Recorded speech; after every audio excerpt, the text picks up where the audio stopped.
Hello guys!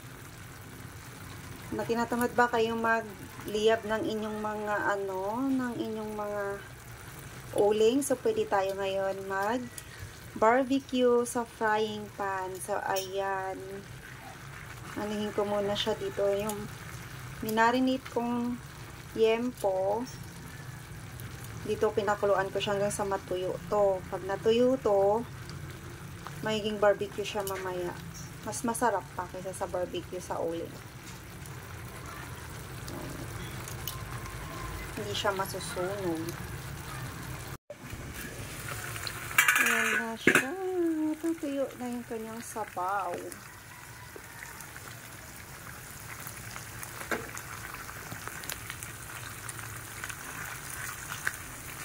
So, ayan.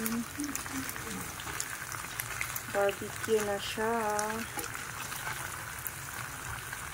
O, diba? Ganun lang kasimple, guys. Pag tinatamad kayo mag-ihaw sa uling, pwede nyo na lang i-ihaw siya sa frying pan. Less gastos at less trabaho. Mabilisan.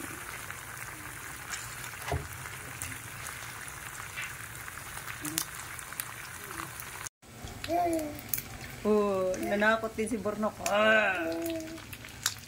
Nanakain na itong Bornok. Ibabaw mo muna yan.